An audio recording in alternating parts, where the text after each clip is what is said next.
slide window, right? Otherwise, if I come to the other window, this will. Yes, Vinay ji. You will have to stay on the slide window. You So may I not can't be see able anyone. to see us, but please don't worry. I'll be managing and helping you with that. We can see you, sir. Yes, Slide. yes. We can see you. We can see. Okay. Great. Namaste, everyone. Good evening. We are going to commence the third session of our 10-day IKS certificate course, which is integrating Indian knowledge systems in academia through NEP 2020, a vision for civilizational reclamation. And it is a great opportunity for me to welcome our esteemed resource person for today, Shri Vinay Kulkarni ji. Namaste and welcome, Vinay ji. Namaste. Thank you. Namaste. On behalf of the NLD platform, on behalf of the entire NLD team, and our collaborating institution, which is Shri Guru Tegh Bahadur Khalsa College, Shri Anandpur Sahib, Punjab, we are happy to extend this warm welcome to you for agreeing to conduct this session as part of this certificate course and for accepting our kind invitation.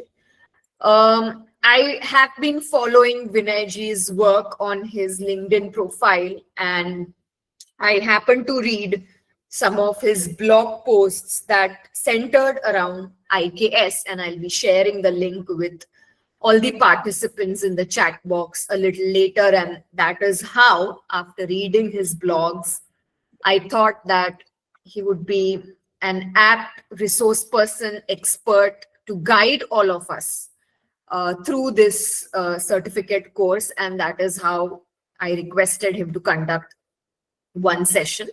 And we are extremely thankful that he has kindly consented despite of his busy schedule. So the last two sessions that all of us participated in, we sincerely hope that those were fruitful for you. We started with Professor Umesh Arya sir's session on Patanjali Yoga Sutra. And that was extremely experiential, where all of us as a collective, as a group, participated in meditation and reflection and expression of gratitude. And yesterday, our discussion went into Sri Aurobindo's idea of nation and nationalism as facilitated by Dr. Belu Mehraji, wherein she wonderfully explained the ideas, the philosophies, and the values that Sri Aurobindo envisioned for Bharat. And today, Vinay ji is going to speak on a very important topic, Acharya Devo Bhava, the sacred role of the teacher in rebuilding Bharat. And we had some discussion on what could be an appropriate topic. And Vinay ji had all the ideas that he shared with me were very interesting in terms of discussions on pedagogy, discussions on the role of the teacher. And I'm glad that he has chosen to speak on this topic. Vinay ji brings over 25 years of global experience in business management and wellness as an entrepreneur, advisor, educator, and marketer. So you can already see that he wears different hats. His focus spans business transformation and the meaningful integration of Dharmic principles into organizational practice. He created the Dharmic Enterprise Framework, a model that helps organizations align profit with purpose and evolve as Dharmic enterprises. In Bengaluru, he established a cultural center housing the Upadesha Academy, which conducts IKS-based workshops and retreats, Darshana Books and Gifts, and Samvada Bistro, where he explores his passion for fusion cuisine, blending traditional Indian and international flavors. Along with this, he has been leading ventures including Alchemy, Sanskriti Shala, which conducts cultural workshops for children and young people, and Sanathani.com, which is a platform for Indic merchandise. Through this ecosystem, which he leads, he works to embed Dharmic principles across business, education, and governance. Vinayji partners with educational institutions on curriculum design and pedagogical innovation, drawing on IKS. He's passionate about using games in pedagogy and conducts leadership, spiritual, and faculty development retreats. Through Ecom Elephant, he designs and operates e-commerce platforms for emerging brands. His work marries enduring principles of IKS to contemporary challenges, and this is what we hope he will be guiding all of us through this session. He's based in Bengaluru, and he regularly shares his thinking through a very interesting website come blogspot, which I already talked about, vinaykulkarni.com, and I'll share the link shortly. And his LinkedIn newsletter, which is where I follow him, which is called Dharmic Ideas and Insights. So with this brief introduction, I once again welcome Vinayji on this platform, and we hope for a very fruitful session for the next 1 hour, 15 minutes. Thank you. Thank you so much, Shri Gurubhyo Namaha. Shri Guru. Thank you. So I just want to mention that from my journey really started when I was in 5th grade. And I grew up in Bengaluru, and we have a very large 200-acre public garden called Lal Bagh. And it's quite old, and they have something that the British had built, something called a glass house inside Lal Bagh, and a lot of exhibitions happen there, like flower shows. So there was a flower show and a book exhibition that was happening. And as a 5th grader, I just kind of stumbled upon it because Lal Bagh was my favorite place. I like to be amongst trees and near water bodies. So it has a very nice big lake in the center of the garden. And it was my childhood habit to go jogging 16 kilometers from my home, and the circumference, do 2-3 rounds around the lake and come back. So I was doing that. And then there was a book exhibition, and the Ramakrishna Ashrama had a stall there. So I ended up buying a very small copy of the Bhagavad Gita for 5 rupees.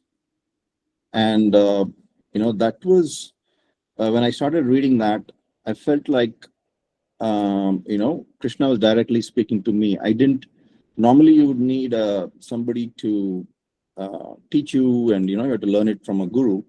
But as soon as I started reading it, I was like, okay, I was actually having physical experiences in terms of a lot of things were happening. So it was a really fantastic experience.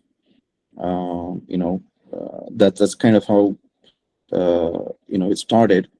And then for a long time, it was mainly learning through books. But until 2008, there was no real experience. When I came to India, I was living in US for 15 years. So while I was in US, I used to visit India every year. In 2008, I came back to India for a short visit. And that's when I kind of discovered my guru. And I made this adventurous trip to Lucknow, which I'd never done alone, from Bengaluru to Hyderabad to Delhi to Kanpur to Lucknow, land up there at 2 a.m. And then I had Shaktipat and direct experience. And once you have the experience, all the debate stops. And not that all the reading was not useful, but now it was meaningful. Now it made sense. And then for a long time, there was only sadhana and no reading. So I gave up the books. um, because you needed to work on myself. But there came a time when I got indication that it's time to read again.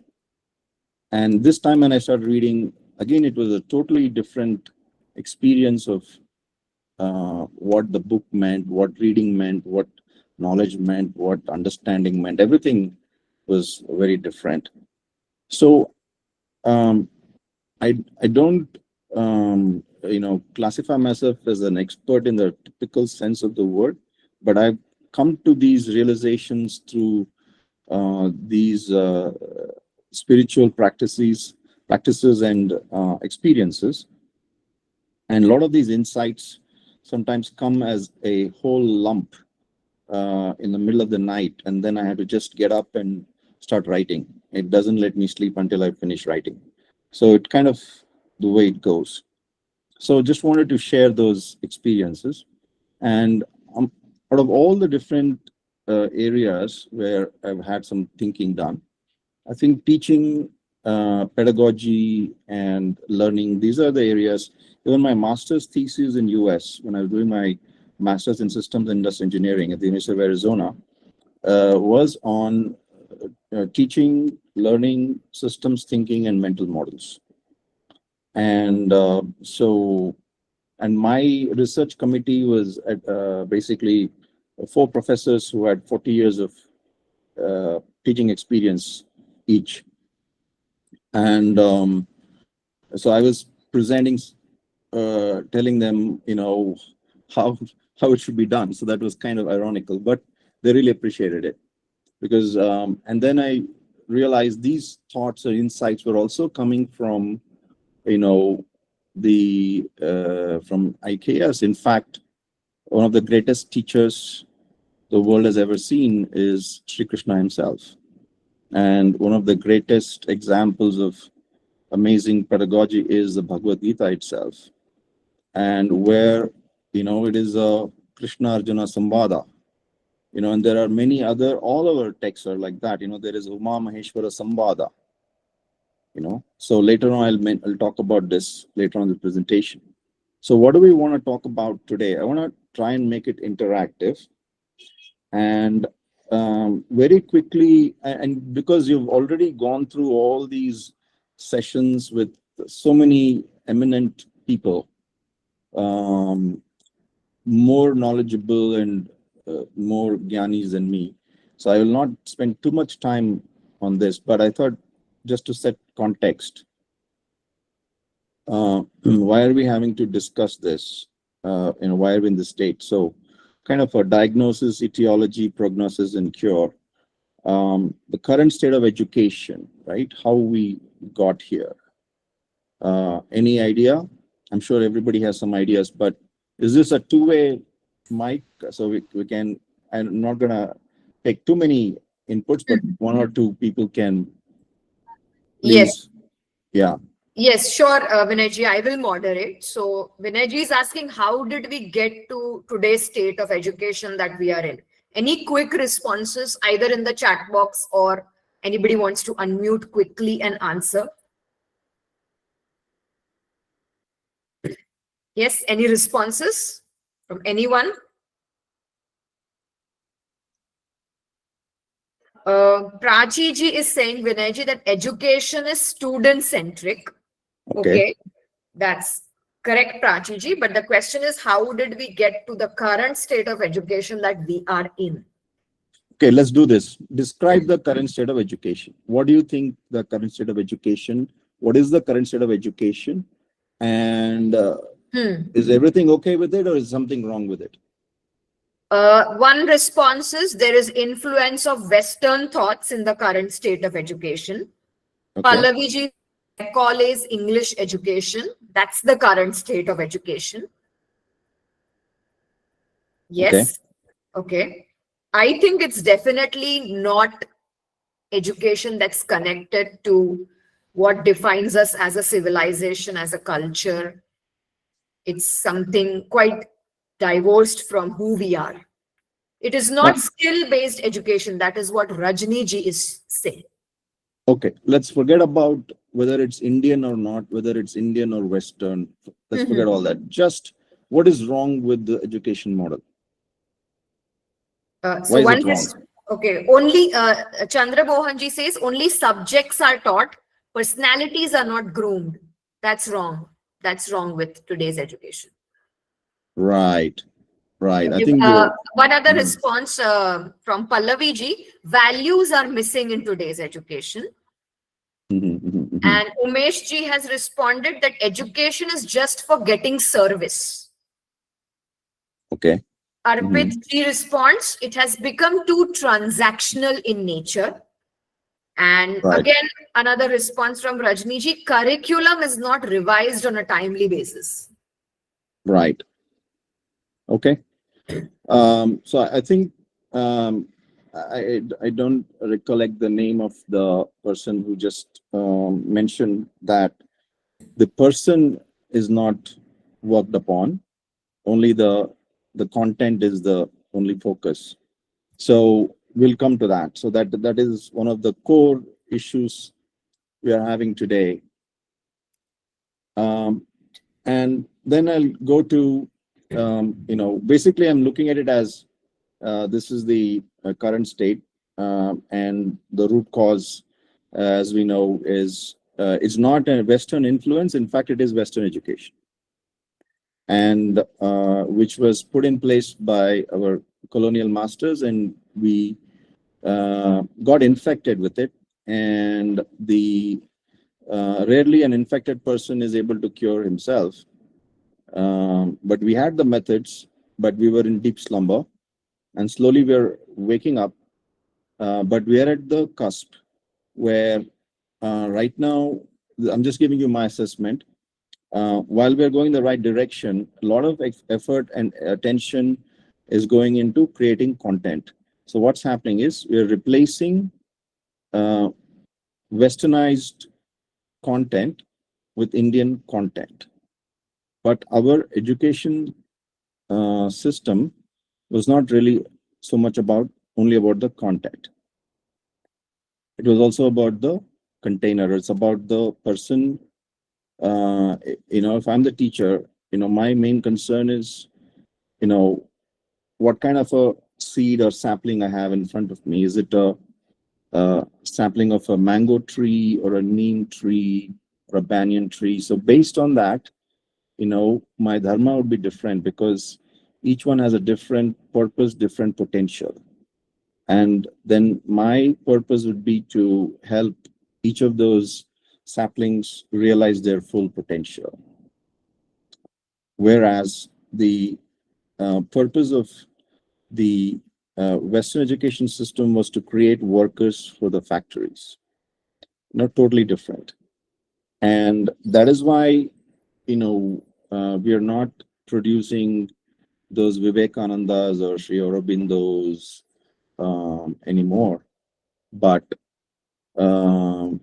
anybody born on this land, that potential is there. That Rishi Tattva is there. Everybody has a Gotra. Everybody is a Rishi Putra. So it's about how do we awaken the Rishi in every individual. It is not about training. It is not about making somebody skilled in something. We always made a distinction between Vidya and Shilpa.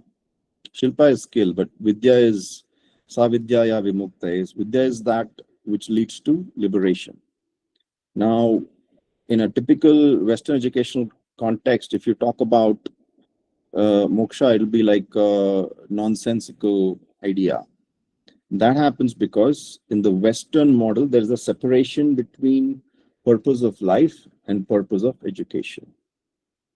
So there's a dichotomy between, nature and man, life and nature and divinity. There's a tripartite struggle going on.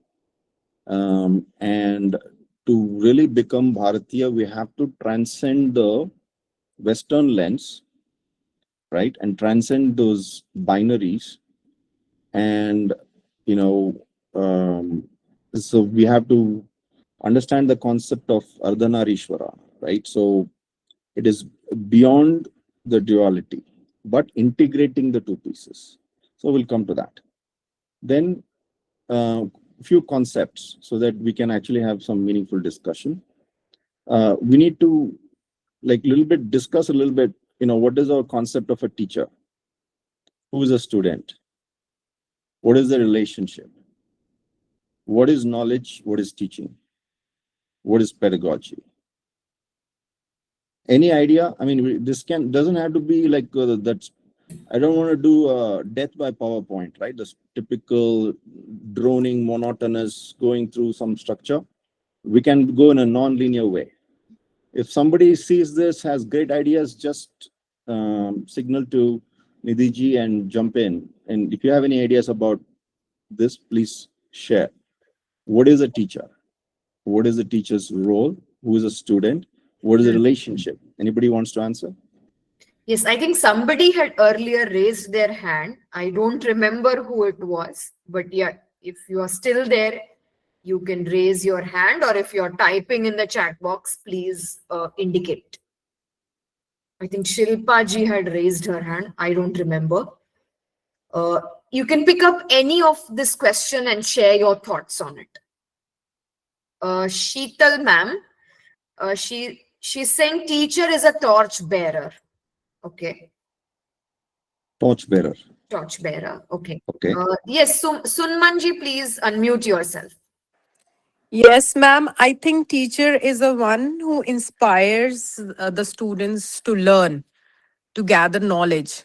Okay. So I think more than a person who gives skill, I think a teacher is a person who inspires the students to learn. Okay. That's Great. very good. Yeah. Thank you, Sunmanji. Response from Prachi ji.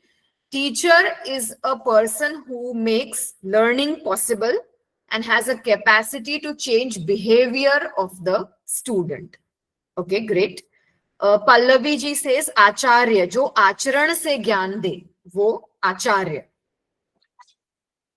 One response from Rajni ji, teacher is someone who imparts knowledge with learners. Okay. Chandra Mohan ji says teacher is a friend, philosopher, guide. And Murugavel ji is saying teacher should be a holistic guide. Okay. One more response from Arpit ji. Teacher kindles and nurtures curiosity of child and guides them in a proper direction. Okay. Teacher is a facilitator. Response from Kalpana ji. Dr. Mudita Agnihotri says teacher is a person who transforms someone. Okay. Mm-hmm. Great. Okay. Dr. Sheetal Jha says teacher is a medium. Okay, wonderful. Great. Yeah. Anybody else who wants to unmute and speak, please feel free. Please indicate. Sumanji, do you want to add something? Sunmanji?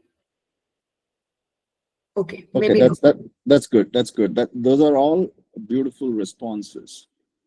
Now, I also want you to think, if a teacher is going to be one who transforms, right?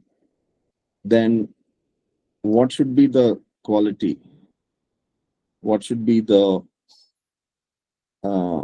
level of consciousness of such a teacher? How many teachers are there in India? How many schools are there? Total number of teachers. And out of the total number of teachers we have, what percentage of teachers are the type that inspire students, are the type that arouse curiosity? What percentage of the type that actually help to transform students? Any idea, any number? 50%, 60%? Yes. Anybody quick responses? You can unmute. If you want, if you have some numbers in your mind. Yes. Is somebody trying to speak? Acharya Padam, 25% only. How much? 25%. 25%. Okay. Yes. All right. Any other numbers? Dr. Sheetal Jha says 0.1. I'm not sure what that indicates. She's put the word online before it. Maybe she's talking about the online context. Okay. 0.1% only. That's her response, Vinayji. Okay, great. Now, how many people are present in this talk, and how many of the people present here are teachers? There are 69 people present in this talk. And yeah, I think, yeah, most of us are teachers. Teachers. Okay. Yes. So, have you had the experience of being transformed by your teachers? That's a great question. Yes. Yes, Bhaktaji, please unmute. Bhaktaji wants to respond, Vinayji. Yeah.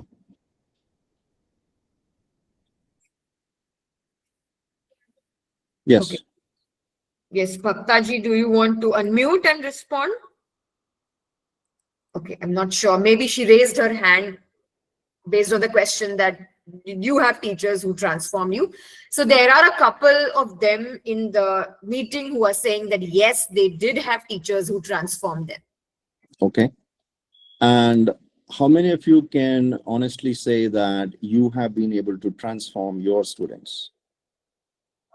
Again, a great question. Okay, so we have two hands raised. So two teachers feel that they have been, three teachers feel that they have been able to transform their students. Great. Great. Yeah, So, not much. Dr. Sudevi says not much. right. So there was a study that was done in US. They studied 4,000 teachers and professors across US. And these professors were asked, how should students be taught? What is the correct way of teaching? And they all said that, it should be experiential, it should be non-linear, and so many things, all the things that we all normally tend to say about, how to make it easy for students to understand. And then the researchers actually went and sat in their classrooms and observed how they were actually teaching. And they found that a very small percentage, or probably none, were actually teaching the way they said that they should teach. And they try to find out why this is the case, because these people obviously know that, they obviously know how students should be taught and how students should not be taught. But when they go to their classrooms, it's the opposite. Just like, one of the favorite hobbies of doctors and surgeons in many parts of the world is smoking. So it's not that they don't know they shouldn't be doing it, but they do it. So they found out that people tend to teach the way they were taught.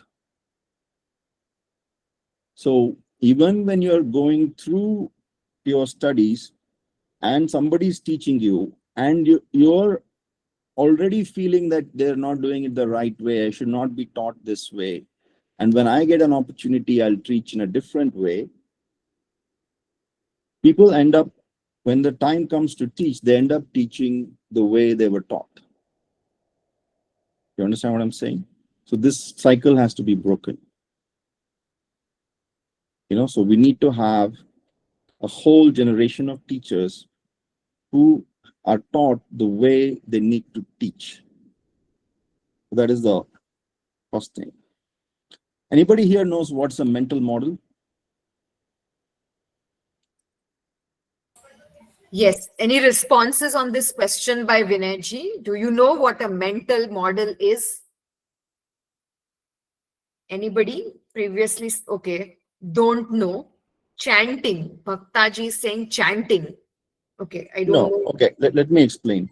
So when I ask a question to 10 different people, same question, there's some processing that happens in their mind, and out comes an answer.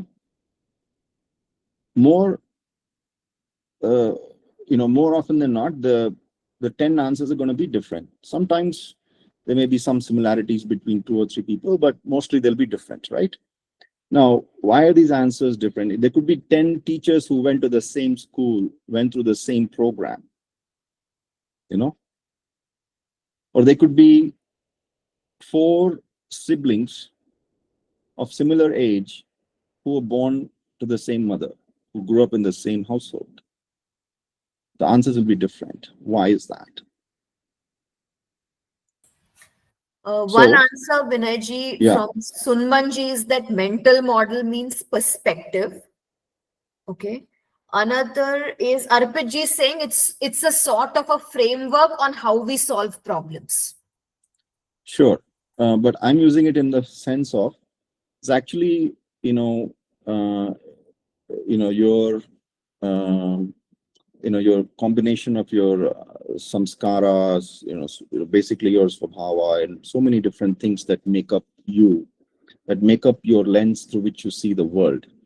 Right. And yeah, I think there is a response by Abhishekji, which is close to what you're saying, nature and mindset. So nature and nurture, both of that, right? And this, from an Indian perspective, your life did not begin when you were born in this lifetime. It has been going on. And so you're carrying samskaras and vasanas and so many things from from so many lifetimes. So this worldview has been taking shape, getting formed over a long time. But then it always gives you a starting point again when you're born, and then your parents, your grandparents, teachers, all those around you, they're going to pass on certain ideas and thoughts, views of the world, what is safe, what is not safe, cause and effect. Kya karne se kya hota hai? This leads to that, that leads to this. This is a friendly country, that's an enemy country. This is a good thing to eat, that's a bad thing to eat. All these different things, all go on to shape your mental model. And by the time a person actually begins to think, there is a whole layer of, layer upon layer of thought that is either, undigested, ill-formed, in whatever shape, that's passed on from different people, that creates a layer. So when you start thinking, your first thought is on that layer that's already existing. But as you grow, you never examine this layer. It's like the basement that the door is always closed. So you never evaluate the contents of that basement, but it's always there. And it's influencing your thought. So your current thought is built on the layers of that thought, those thoughts. And so when I ask the same question to so many people, they process it through their mental model, and out comes the answer. And just like a typical model is built up on various assumptions. And so the mental models also have assumptions. Now these mental models are hidden, they're not open to us. Now, part of the role of the teacher is to expose these mental models and bring out the assumptions that are based, these mental models are based. And when you hold those assumptions side by side with facts and reality, the person who's holding those mental models, in this case, we're talking about students, is more likely to be willing to adapt and change those mental models. Now, unless the mental model changes, no true learning takes place. So it is all just surface learning. And that is what is exactly happening with our current education system. You can go through 16 years of education, 20 years of education, but it still has no impact on you and your thought process.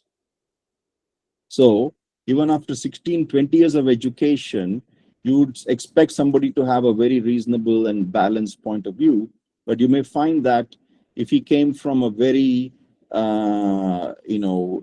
regressive thinking family, he still carries the same thought process, and the education had no effect.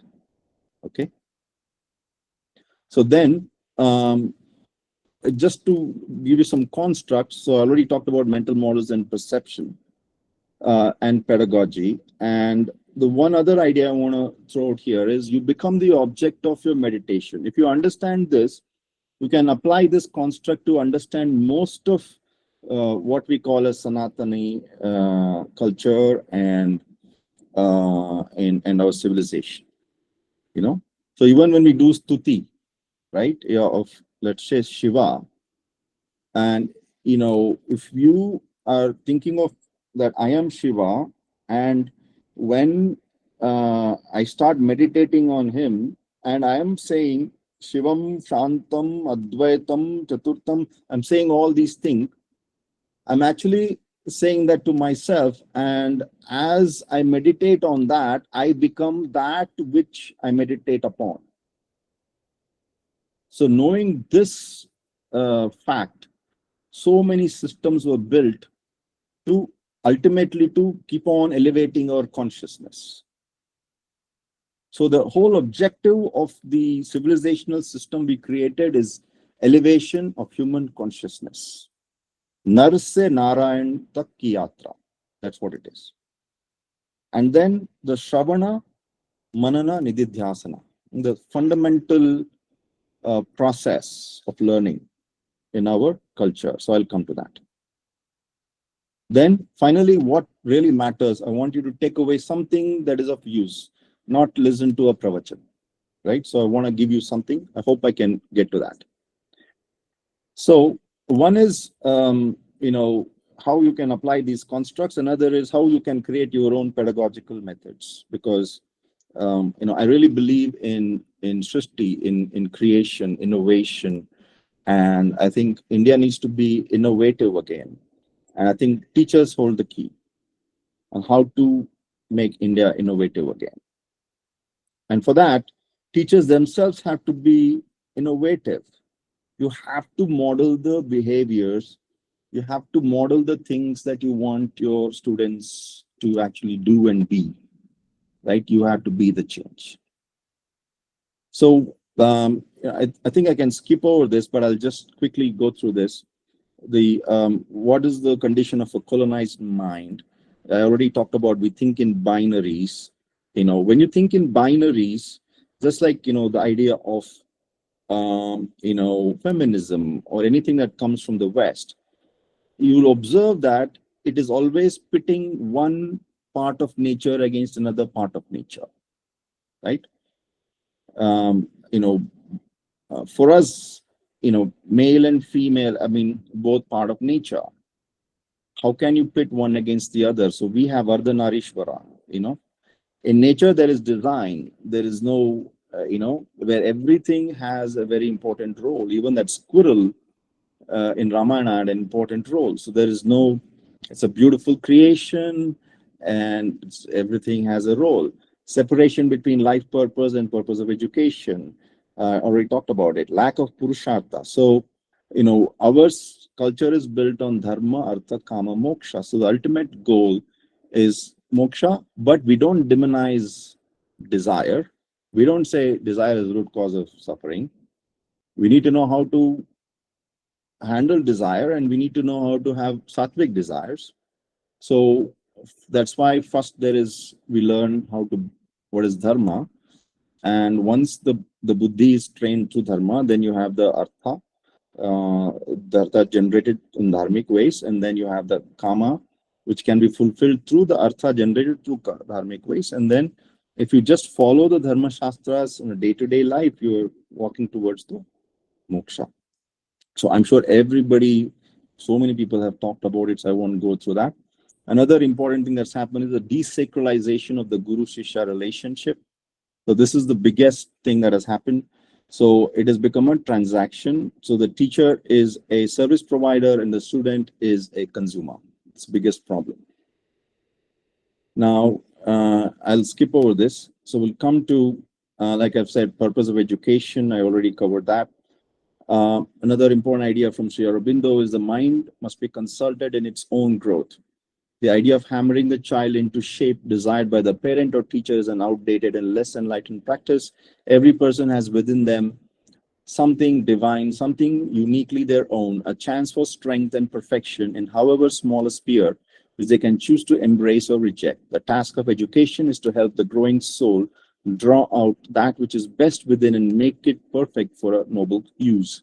Now, if you take the example of our avatars like Sri Rama, who was Rama's guru?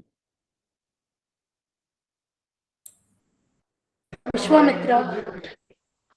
Vashishta Maharshi, right? So, and you have the Yoga Vashishta coming out of the dialogue between, Vashishta and Sri Rama. Now, why?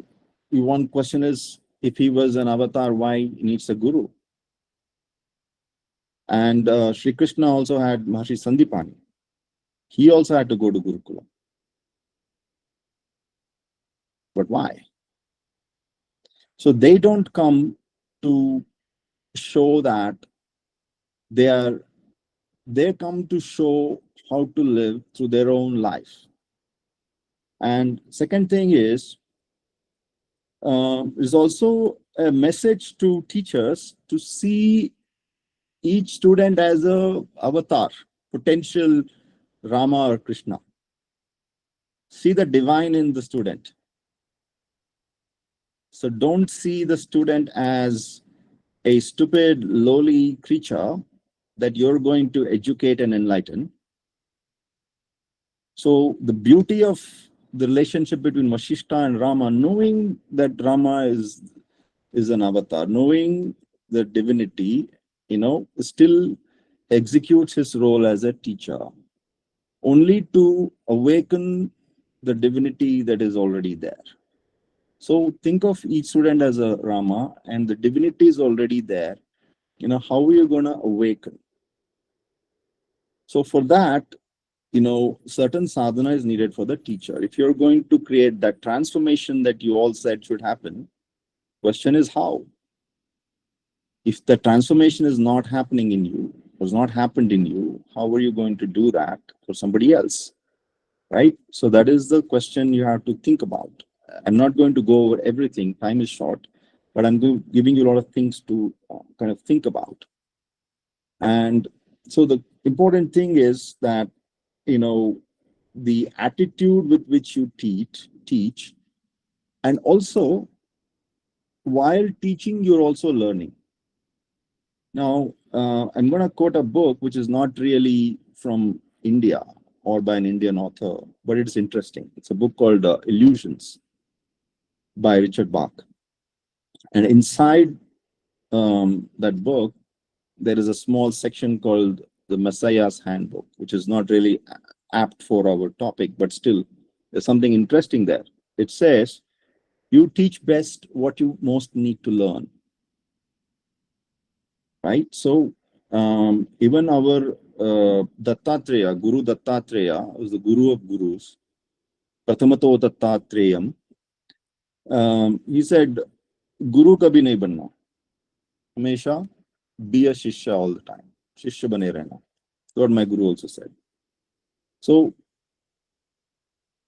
when there is a class going on, at that time you're taking on the role and you're executing that role.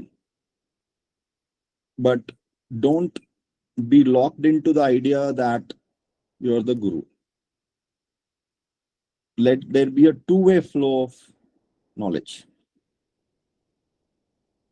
I don't know why this is looking blank. I think it didn't come through. Vinayji, I think when you click on the slide, then the text appears. I did see the text appearing for a moment, but then it disappeared again. Yeah, okay, I know, I'll manage. Okay, so here the different elements of here is learning, student, classroom, okay, subject, textbook, right, process, and teacher, right? So when we talked about pedagogy, it's the total experience we are creating through which when we say we want to inspire students to learn, it is not necessarily through an inspirational talk or a motivational talk like Tony Robbins. What I'm saying is we can create an environment in which that curiosity is naturally aroused and the student is naturally, I mean, a human being is fundamentally a learner, right? The most happy moments in your life are when you learned something new, or when somebody came along and changed your ideas about something you had held on to certain ideas for a long time, and this person came and showed you how wrong you were and what is a better way to look at it. Yes or no? Agreed? Yes. So Yes. yeah, so students are people are fundamentally learning. Even my 90-year-old grandmother was very interested in learning. Now, the modern life creates situations where, it dissuades learning. So it's just understanding. So we talked about what it means to be teacher, and now we'll talk about what it means to be student and the classroom. Okay. People don't pay attention to this. We have to free. I want to quote Swamiji from Kudli Shringeri Matha in Karnataka, Abhinav Shankar Bharati ji. So he and I think he was quoting from our Shastras, where he said, the teaching education has to be made free, Kaksha Nirapekshata. So it is to be free, it doesn't have to be bound by a classroom. But I know you're all work for a school or something, and so you have to teach inside a classroom, but think about how the classroom setting can be made more interesting. I have experimented when I'm doing workshops. I've done workshops for small kids, teenagers, young adults, middle-aged people, CEOs, senior executives, no matter who it is. When people sit in a square format, in a typical classroom format, it creates a particular kind of learning and atmosphere. When you make people sit in a circle, it's different. When you make people sit in a semicircle, it's different. When you make people sit in a triangle, it's different. And then I thought, and I looked at the shapes of the homakundas. You have different shapes for homakundas. And what is the effect of those? And I found a correlation, right? And so just go and look into that. So I generally prefer like a circular format where there's no rows of people one behind the other. There's a more of a 360-degree kind of view, or a semicircle, right? So try to, this is one on many mass kind of teaching that is you have to do these days, so that a lot of that one-on-one teaching that could happen in a Gurukul is very difficult. But see how you can experiment with the shape, structure, and layout of the classroom itself. And also what kind of things are on the wall, what kind of pictures, how you can create. And even, for example, having a lot of Shri yantras in the classroom, you can enhance the energy. You have to, understand the whole mechanics of what a human being is and how knowledge gets created, and what role the environment has on all this. So I can't go into too much detail on that. Also the subject or the topic, it's you have to do it in the modern system. You have to give a curriculum, you have to name the subject, and you have to assign credits, you have to have exams and all that. But the problem is we are actually slicing if you nature and existence and reality is a continuum. It is actually not broken up into subjects, right? As we are speaking, biology is happening, chemistry is happening, physics is happening, mathematics, everything is happening. But in a mathematics class, the teacher will say, don't talk biology here, don't talk physics here. Physics class teacher will say, don't talk civics here, don't talk history here. So it's all kind of bifurcated. And because of this kind of conditioning, when the people come out, they're not able to look at life as a whole. They're not able to think at a systems level. And that is the biggest problem. And Indians were masters of systems thinking. So when I was doing my research in US on systems thinking, I went and told my professor, I don't think that Forrester, who's credited with systems thinking and everything, was the real creator of this. It comes from India. And he agreed with me, right? But now we don't have it. So now the problem with naming the subjects is, like my nephew said, I had a bad history teacher and I hate history. So I said, forget about history. And then I just changed the topic. I said, let's talk about your mother. Okay, that's my sister. Like, what do you like about? And then we went into grandmother, grandparents. And so we went a little bit back. And so I said, so basically you hate all these people. No, that's part of your history. So, you have to separate, you have to, basically they've taken very essential branches of knowledge and removed the prana from those things. And they've made it so dry and disconnected from real life. That's why students feel that it's just going to school is a drudgery, is a pain. And what is the use of all these things in my life?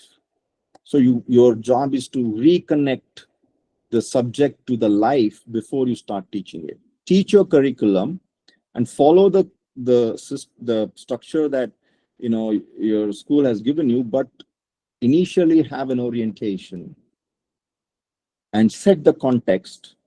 So you put the prana back into that subject, connect it back to life, and then teach it.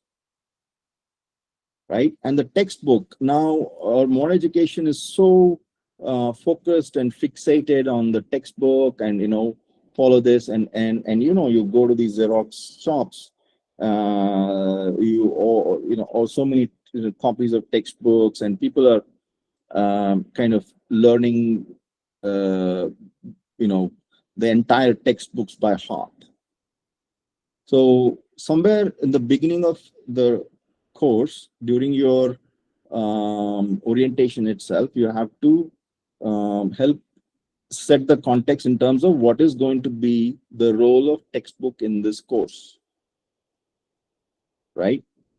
How much of importance are you going to give?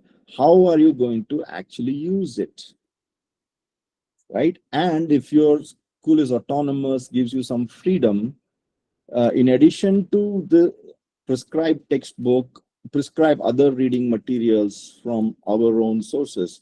So at the University of Arizona, when I was doing my master's there, they allowed each students to rent to borrow 250 books at a time. So I used to borrow, at any time I had 250 books rented out from the library, way beyond what was prescribed. And the process. So what is going to be the learning journey of students through your course? So you have to kind of map it out from where to where. So for that, first, at the beginning of it, you have to capture their existing mental models. And then you have to have a plan on, okay, it might be the same course you teach every year, but every batch of students is going to be different. So you have to think of it as you're teaching the same thing again. Doesn't matter what the curriculum is. So every time it's a new experience, And based on your understanding of the mental models of the current set of students, you have to map out a journey that evaluates their mental models, helps them evaluate their own mental models, helps them evaluate the mental models of their classmates, and also your mental models. So you're all learning from each other, right? And so you have to map out the journey of mental model transformation. For that, your concepts, your ideas, your basics have to be rock solid. So now moving on to, now, if you want to develop your own creative, innovative teaching methods, because that is where the innovation really needs to happen. Um, I can't go into too much depth. This can be like a 3-day workshop. If somebody's interested, we can conduct a 3-day workshop where we can actually go through this whole thing, and everybody can walk out with their own manual of innovative teaching methods. But I'll just go through it very quickly. So you have to write down for yourself, right, your definition, understanding of knowledge and its purpose. And you have to be able to clarify the context of education and knowledge for your students. Differentiate between content and knowledge. See, when we say jnana, it is basically knowledge of the self. Knowledge of the world is vijnana, right? So for us, both were important, right? Like Adi Shankaracharya said, we're interested in both material and spiritual progress of a human being. So we call it abhyudaya and nishreyas, right? So you pravrutti and nivrutti, both. So you have to have clarity on that. What is vidya and what is shilpa? And charting and mapping the teaching and learning journey. Empathy, activation of the learner. This is the most important concept I want to leave you with. Is just because 50 students are sitting in your class physically doesn't mean 50 students are actually there. So you have to do a check-in every time. How many of them are mentally there? And you need to have a process that brings them completely into the class, paying full attention to what you're going to teach, right? So I call it the activation of the learner. So you may find that you came to teach something, but the students are not in a position to receive it. So then you have to drop whatever your plan is and work on the student and relieve them of whatever is causing distress to them and bring them back into the state of high receptivity, and then only teach. And the same thing applies for meditation. They say don't meditate when your mind is very, very disturbed. You have to get into a very calm, peaceful state of mind. And you have to also establish the sacred relationship between the teacher and student. So you'll have to spend some time earlier on with them. Also read up on neuroscience, which really is proving a lot of things that we already knew. And like I said, identifying, exposing, exploring mental models. Now, this is a workshop in itself, how to expose, explore, and test and refine mental models. Another thing is, this was also part of my master's research, was matching teaching and learning styles. There's a whole process for doing that. But in general, if you make it very interactive and more experiential, you'll cover most learning styles. I already talked about the orientation, setting expectations, outlining the learning journey, humanizing the experience, and engaging in dialogue. And then Swabhava and Swadharma is another idea that's very central to this. Like I said, whether you have a mango tree or a neem tree or a banyan tree, the Swabhava of people are different, right? Anybody here who found that all their students have the same Swabhava? Yes, anybody? No. Right? So everybody is going to be so different. Hmm. Now, the challenge for the teacher is you are teaching the same subject to all the 50 students who are sitting in the class. How are you going to make it meaningful for each person who's so different? So that is the whole purpose, whole process in itself. So understanding the students' mental models. So few suggestions I have. Do a know your learner exercise, the beginning of the class. Like, tell me about yourself. Where were you born? Where did you grow up? Tell me about your parents, how they've raised you, what have they taught you. Tell me about the environment in which you grew up. How would you describe your life up to this point? What have been the major highs and lows? What have been your greatest achievements? So on. Everybody can read these questions. Anybody here who went through a course or a school where they asked you these kind of questions? Yes, anybody of you who recalls being part of a course or at any point in your education, do you think you were asked these questions? We're waiting for responses. Probably not. Probably not. Probably not, yeah. Right? But any teacher here who has done this kind of exercise with their students? Yes, Monisha ji is saying yes.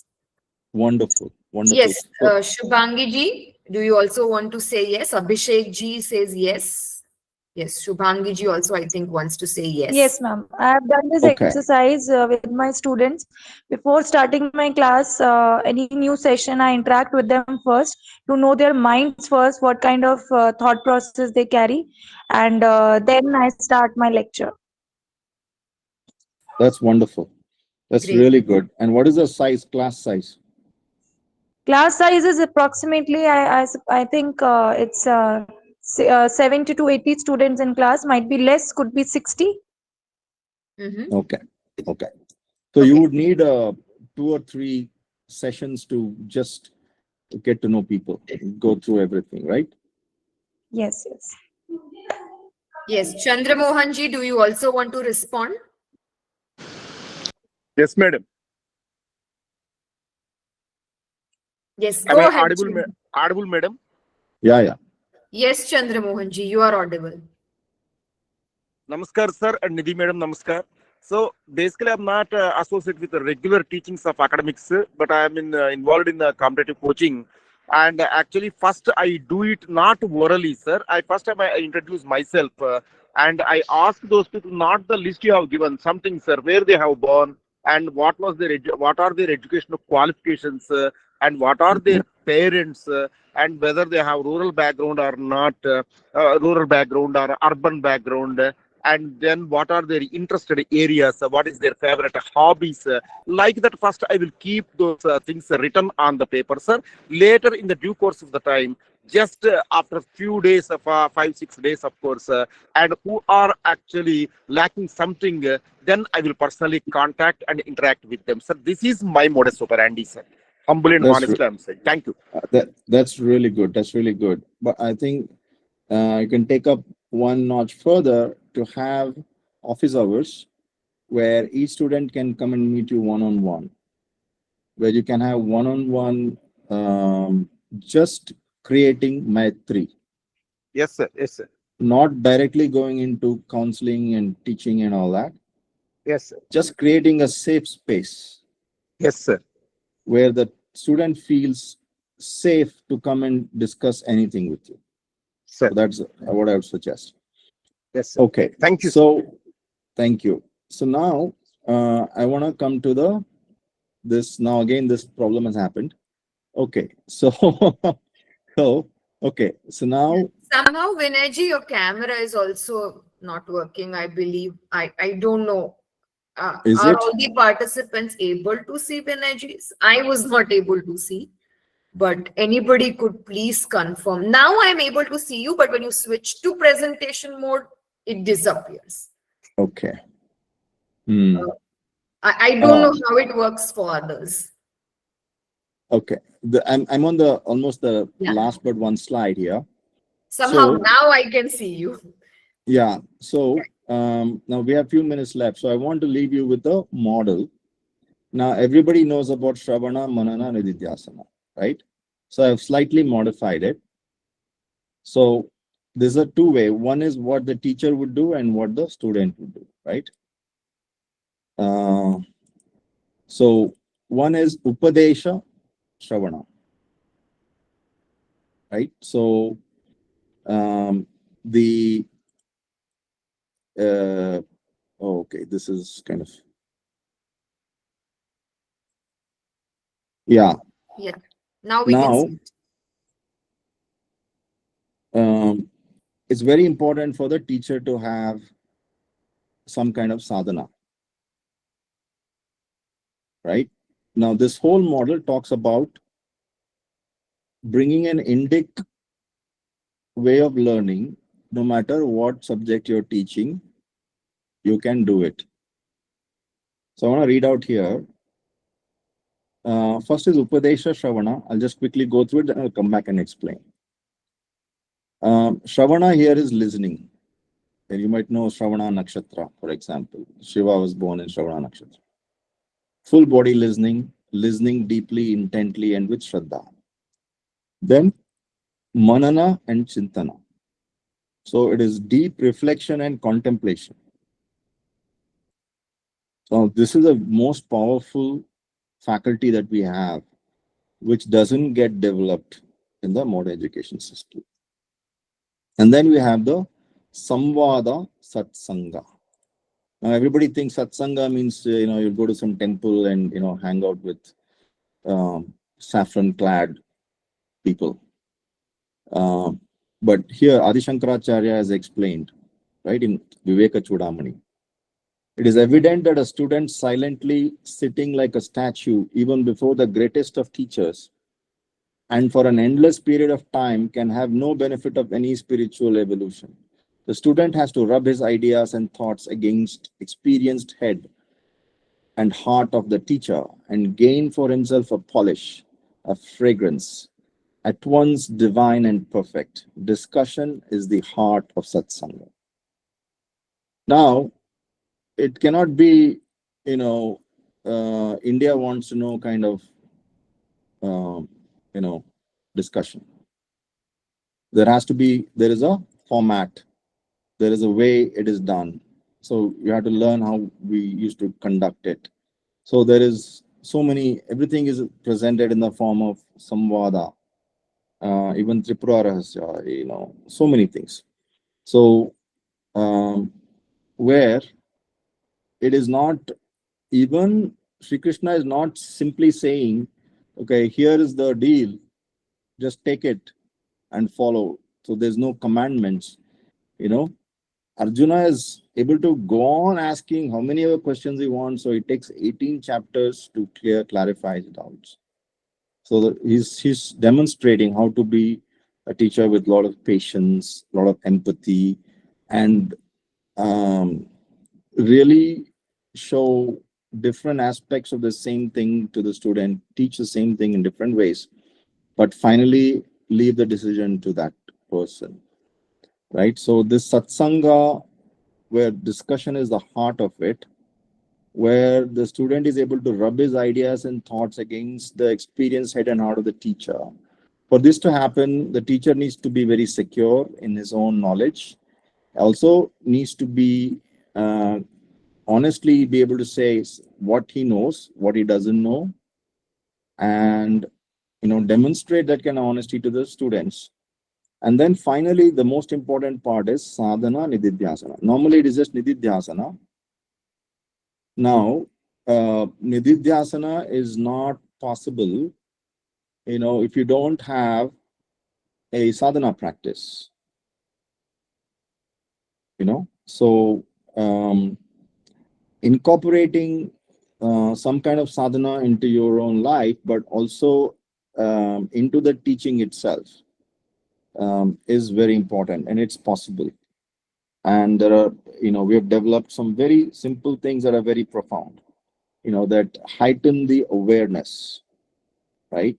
And so it's, you've been given these panchendriyas, and these are the 5 indriyas that there are many more that can be activated. And so the purpose of the teacher is not to make the student dependent on the teacher or the textbook or the exams or the school. The purpose is to make the student independent and dependent only on his own mind, on his own self, right? For that, you have to become that. So if you're not at that level, this is where the gap is. So if you ask any teacher, any person, intellectually, you can give the answer that this is how it is. But when you get down to doing it, it's very hard unless you have done the sadhana on yourself. So if you combine these things, right, which is basically, let me go to this one here. Yeah. Upadesha, Shravana, Manana, Chintana, Samvada, Satsanga, Sadhana, Nididhyasana. Right? If you can get into this kind of a framework, so you can take any subject. So first, you need to, you may have any kind of material, whatever, but you have to boil it down to what is the ultimate truth of this subject. What is the boiled essence of this subject? And what is that thing that I can be sure that every student here will walk away with it? So boil it down to the most essential part and then convert that into your Upadesha. Meditate on it, and test it out in your own consciousness. Honestly, do you really believe that? Do you understand it? And bring it to that level. So that is the Upadesha. And then teach them how to do Shravana, right? So that is the first part. Then that Manana and Chintana, right? How to reflect on it. So give them every classroom, structure it in such a way that after the Upadesha, there is time for Manana and Chintana. They're able to reflect, they're able to contemplate on the truth. What is the truth of what he has told me? Do I understand this? Is this true in my own life? Can I find examples? Can I find illustrations of this? How can I put prana back into this dead subject? How can I find correlations of this in my real life? That is the second part. Then the third part is the samvada satsanga. So now, why I can be sitting at home and learning on Zoom, but the advantage of being in a classroom, I'm surrounded by all these other learners, eager learners. There's a brain chemistry that happens when 30 people come together, right? And how can I, rub my thoughts against the thoughts of my teacher and this thing? So, but hardly anybody knows how to conduct a samvada. Nobody knows that, because even in families, nobody knows that.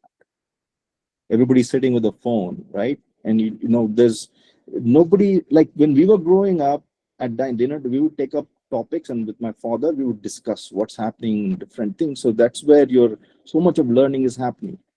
Right now, everybody's like, yeah, just say something and they look up on ChatGPT or something. There's, your natural faculties are not getting developed. So in classroom, you can do that. And there are so many ways to do that. And then finally, the sadhana nididhyasana, right? Then nididhyasana is actually meditating on it and internalizing it and making it a living truth. Unless that happens, right, this subject has no meaning in my life and it's a waste. So how you can convert that into something in your life is incorporating that into your dinacharya. So find a way where at least one part of your course, one element can become part of their dinacharya, then it has something on their life. So thank you so much. I hope I'm within time.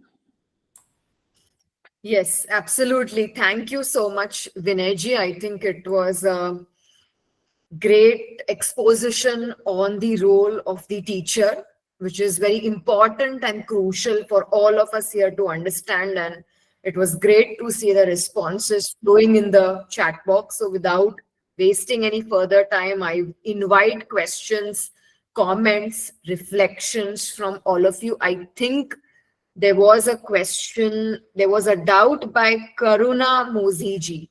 Can you unmute yourself, Karuna ji?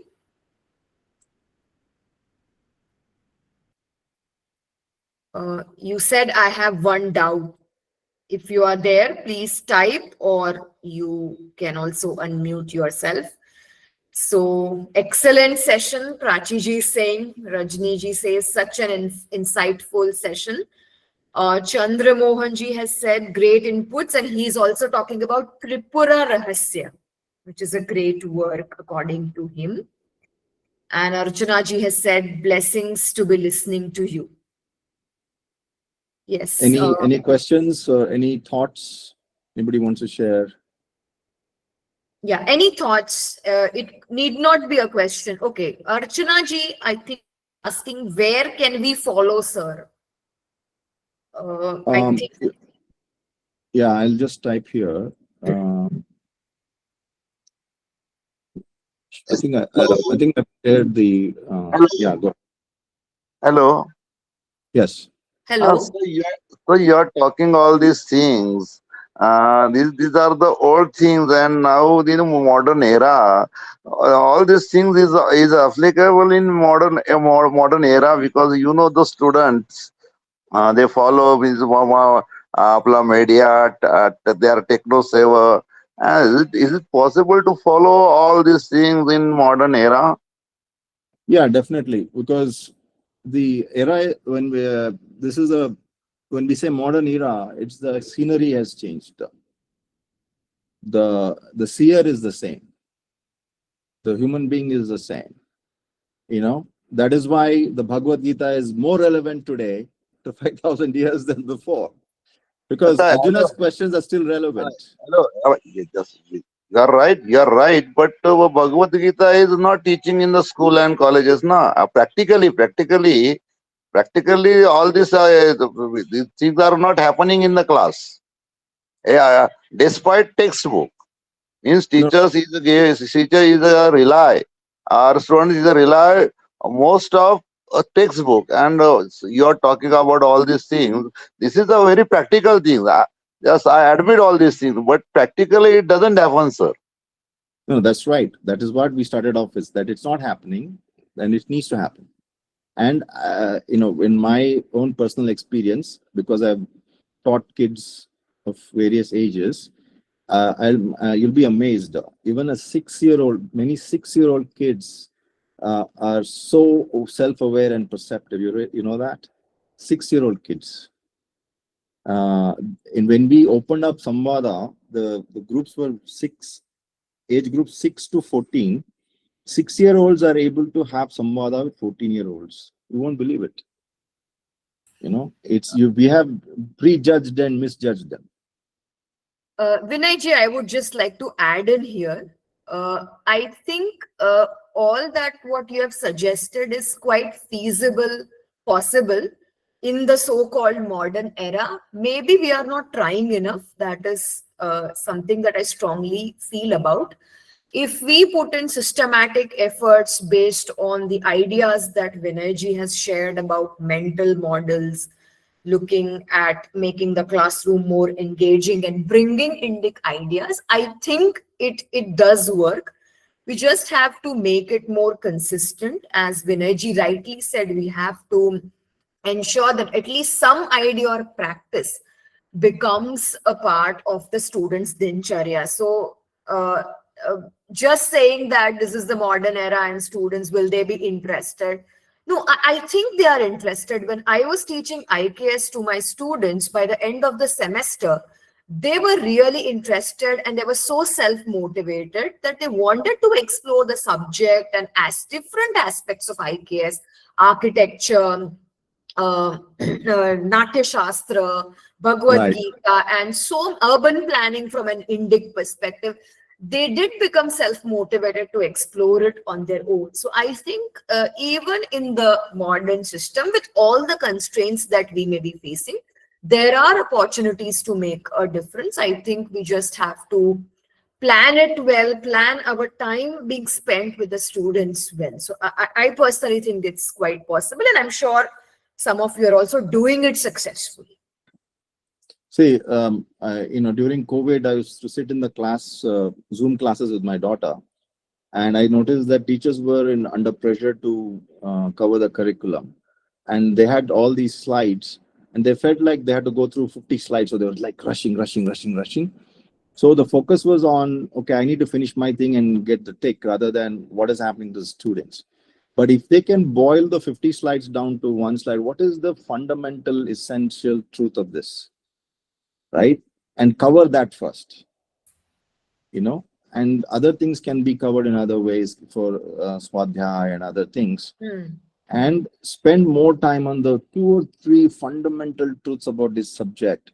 Then you can do Shravana, Manana, Nidhyasana. You can go deep. Most of it, 25% of it, you can do it. Rest of it, you can do it in other ways. Right. Praveenji, Vinayji has shared his email ID. You can kindly make note of it. We'll take Prachi ji's question now. She's asking, how can we get rid from mobile game habit among the students during free time? Even in the gap of 2 lectures, how can we make them motivated to use books rather than read books rather than engage in mobile surfing?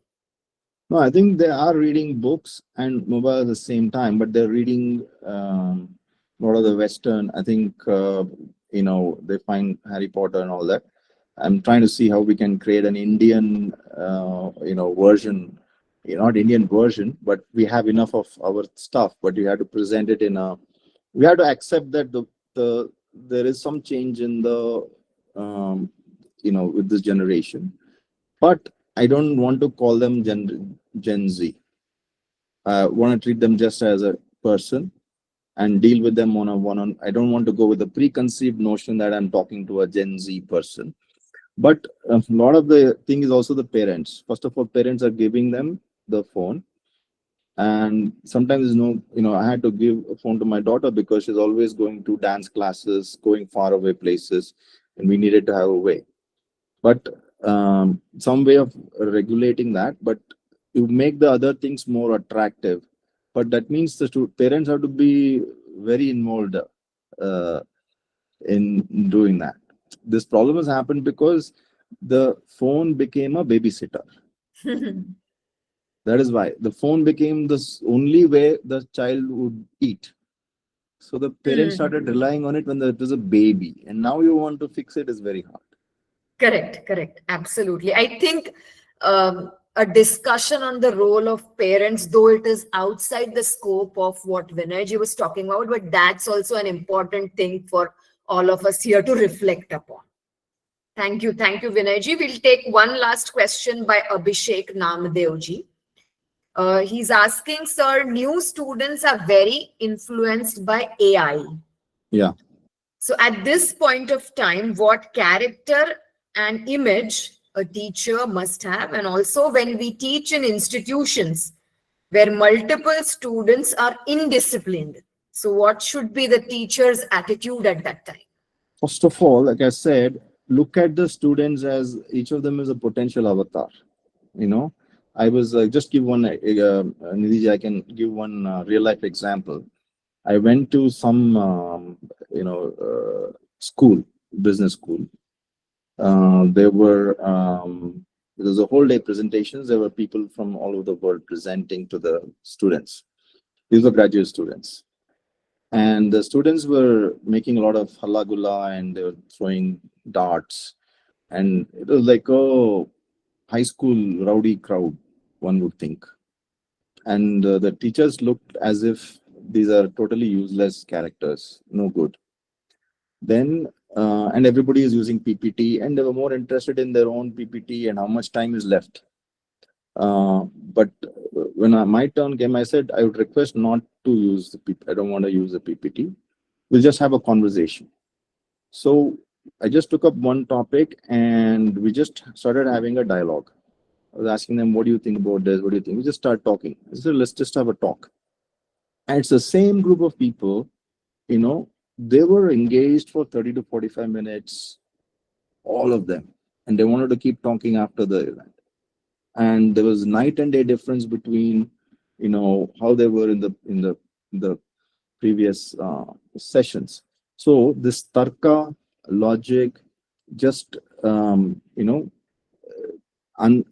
the layers of the peeling the layers of the onion, taking something small and showing how it is connected to their life. The biggest problem that's happening is what you're teaching and what they're facing in their life, there's no connection. So I started with asking them, tell me about your life. What's going on in your life? No, they were shocked. So tell me what is bothering you right now? At least 4 or 5 people tell me this point exactly right now. What is bothering your mind? Don't say something for the sake of saying it. What is really bothering you? So 4 or 5 people started opening up. I'm worried about what's going to happen after I graduate. I said, why are you worried? I'm worried that I might not get a job. So why do you think you won't get a job? So we went on talking like this. Everybody got all pulled into it, and then we were having a conversation. So everybody wants to have a conversation. Nobody wants to listen to a lecture, right? And after some time, they're ready to listen to lecture also. So it's just a way of how do you engage with them. Correct. I think rapport building and helping them be a part of the safe space that you mentioned as in one of the points that you were discussing. I think that's also very important. May seem a little bit challenging and difficult initially, but I think over time it does work out, and each teacher has their own unique approach and unique style. And I'm sure a lot of you here are already implementing some of the insights that Vinay ji shared. We'll take just one last question because Arpit ji has posted a question. So Arpit ji is asking, what are the main differences in Western and Bharatiya mental models? Do we have something to learn from West as they've made so much progress? Yeah, see, if you know the Panchakoshas, right? Annamaya, Pranamaya, Manomaya, Jnanamaya, and Anandamaya. The West got stuck with the Annamaya. So even the medical science limitation is the Annamaya, right? So in Ayurveda, in finding the root cause, they even go back to karmic causes also. So they go beyond the physical body. So all the Western mental models are on the material plane, and they're all dualistic. And a lot of it also comes from the certain Abrahamic models where fundamentally man and God are not part of nature. So there is a adversarial relationship. And so for us, we are part of nature. So when you land up here as a baby or whatever, first human being, and you see there's a game already going on, beautiful mountains, beautiful rivers, oceans, so much of everything already created, what is your first thought? Is your first thought that, okay, I want to be master of all this? Or your thought is, oh, I am part of this, and what is my role in this? Somebody has already created this. That is the difference. For us, it was, we looked at it and we bowed down and said, this is amazing, this is beautiful. Now, what is my dharma? What is my role in this? And the West said, okay, how do I exploit this? How do I control this? Conquer this, Conquer this. That is why they don't have the feminine. They don't have the divine feminine.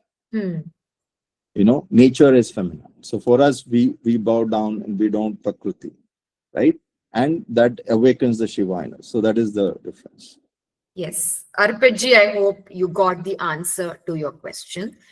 So it's been a wonderful session, very interactive, fruitful dialogues we have engaged in. And it's wonderful that through Vinay ji's vast experience in the field of education and also his multifaceted experience in business, entrepreneurship, and running so many successful Dharmic initiatives, we were able to procure some insights that we can take to our classrooms and probably do a better job as teachers, especially in the process of decolonization, in the process of integrating Indic ideas, Dharmic ideas, because that is what is going to contribute to a better future for our nation, to the preservation of our civilizational heritage. So once again, I'm deeply grateful to Vinay ji. Thank you so much, Vinay ji. You can follow Vinayji on LinkedIn, and I would urge everyone to please subscribe to his newsletter on LinkedIn. If you're just able to read what he's writing in the newsletter, I think a lot of us can use that as a tool in the classroom also, discuss these aspects and then take IKS forward into the classroom, because IKS in action in the classroom is what we are all looking at. I think there's some request for some book title. You have told about a book's chapter about Masiha. What is the name?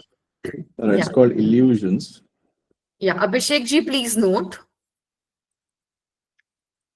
Illusions. Okay. Yes. Arpit ji, I will request Vinay ji, as you have suggested, for a few book recommendations for systems thinking, pedagogy, and mental models. Whenever Vinay ji has time, if he can share that with us, it will be wonderful. Nothing hard and fast, nothing immediate, but we would definitely request him to share some reading recommendations as you have requested for. So thank you so much, Vinay ji.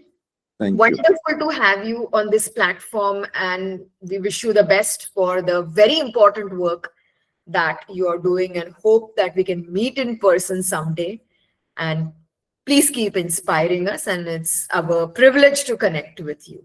Thank you so much. Really great audience, and I must say, Nidhi, you're a fantastic moderator. What I've seen so far, you're one of the best. Thank you so much. Thank you so much. Thank you. You can exit the meeting, Vinay. Thank you so much. So great. Thank you, everyone.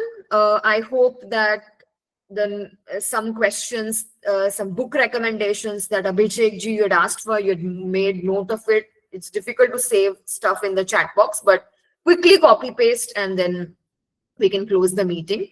So thank you, everyone. All of you are a wonderful group, wonderful audience, and great learners. And we are so happy to be together through this platform. We'll be meeting tomorrow again for our 4th session by Dr. Sandeep Atre at 6:30 p.m. So please try to join. Please make sure that even though you're getting the recordings, please attend all the sessions. Bhaktaji, the Google feedback form for certificates will be shared on the last day of the course. That is what I've been repeatedly telling all of you. We are not sharing session-wise feedback forms. There is a cumulative feedback form that we will share on 28th of November on the last day, right? Thank you so much. Namaste, everyone. Namaste.